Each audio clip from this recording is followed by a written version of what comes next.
কে হচ্ছেন পরবর্তী ডাকসু ভিপি? কাদের হাতে উঠবে কেন্দ্রীয় ছাত্র সংসদের নেতৃত্ব? সেই সমীকরণ মেলাতে ব্যস্ত ছাত্র সংগঠনগুলো। ভোটের লড়াইয়ে এগিয়ে থাকতে চলছে পাল্টাপাল্টি অভিযোগও। এদিকে কেন্দ্রীয় ছাত্র সংসদ নির্বাচন ঘিরে সরগরম জাহাঙ্গীরনগর ও রাজশাহী বিশ্ববিদ্যালয়। প্রার্থী প্যানেল আর সুষ্ঠু ভোটের পরিবেশ নিয়ে চলছে আলোচনা সমালোচনার ঝড়। ভাষা আন্দোলন থেকে ৬ দফা আন্দোলন, ৬৯-এর গণ অভ্যুত্থান, স্বাধীনতা সংগ্রাম এবং ৯০-এর গণ অভ্যুত্থানে ঢাকা বিশ্ববিদ্যালয়ের শিক্ষার্থীদের রয়েছে গৌরবময় অবদান। সবশেষ জুলাই অভ্যুত্থানে মাত্র ৩৬ দিনে শক্তিশালী আওয়ামী লীগ সরকারের পতনেও নেতৃত্বে ছিল ঢাকা বিশ্ববিদ্যালয়ের শিক্ষার্থীরাই। পরিবর্তিত রাজনৈতিক বাস্তবতায় এবার ডাকসু নির্বাচন তাই পাচ্ছে বিশেষ মনোযোগ।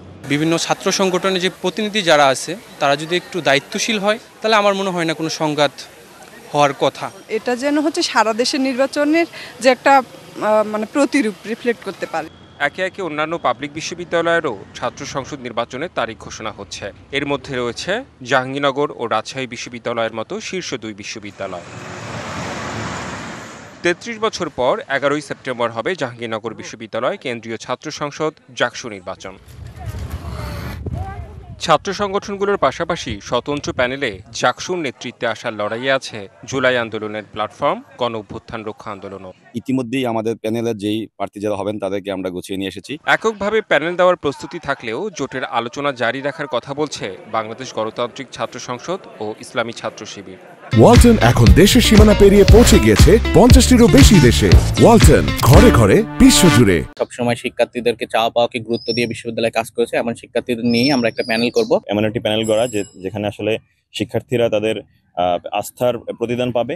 ডাকসু ভোটে প্রগতিশীল শিক্ষার্থীদের মধ্যে বিভক্তির সুর, অভ্যন্তরীণ কোন্দল আছে ছাত্র দলেও। চূড়ান্ত প্রার্থীর তালিকা ঘোষণা হবে, তখনই হচ্ছে আমরা আমাদের প্যানেল নিয়ে কাজ করব। সাধারণ শিক্ষার্থীরা চান দলীয় মতাদর্শ নয়, বরং ব্যক্তিগত যোগ্যতা ও দাবি আদায়ে যোগ্যরাই পাক নেতৃত্ব। ২৫শে আগস্ট প্রকাশ হবে ডাকসুর প্রার্থী তালিকার খসড়া। শিক্ষার্থীদের মতামতের প্রতিফলন হয় এমন নির্বাচন আয়োজনের প্রতিশ্রুতি বিশ্ববিদ্যালয় প্রশাসনের। অবাধ সুষ্ঠু নির্বাচনের জন্য যে পরিবেশ, আমরা এখনো প্রায় ২৭ দিন বাকি আছে, এর মধ্যে পরিবেশ আরো উত্তরোত্তর পরিবেশ আরো উন্নততর হবে। ভোটের প্রতিযোগিতা জমে উঠেছে রাজশাহী বিশ্ববিদ্যালয়েও। ডাকসু নির্বাচনে ২৩টি পদ ও হল সংসদে ১৫টি এবং সিনেটে ৫টি পদে ছাত্র প্রতিনিধি নির্বাচন করবে এবার। ডাকসু নির্বাচন নিয়ে ছাত্র সংগঠনগুলোর মধ্যে রয়েছে মতপার্থক্য। দাবিগুলো পূরণ করলে পারে বাংলাদেশ জাতীয়তাবাদী ছাত্র দল নির্বাচনে অংশগ্রহণ করবে। ডাকসুর নেতৃত্বে আসতে চান বৈষম্য বিরোধী ছাত্র আন্দোলনের সাবেক সমন্বয়করাও, তবে আছে মতবিরোধ।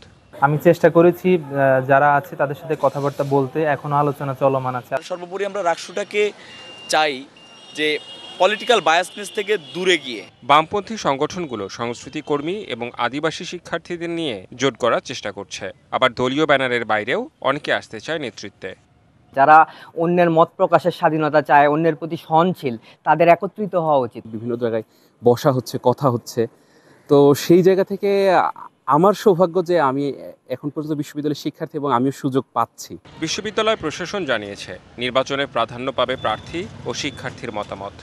নিয়মিত স্টুডেন্ট তারাই শুধু ভোটার হতে পারবে, তারাই শুধু ক্যান্ডিডেট হতে পারবে। তো এখন বড় দল যেটা দাবি করেছে সেখানে তাদের বেশ কিছু নেতৃত্ব হয়তো বা এরকম সুযোগ নিতে পারবে না।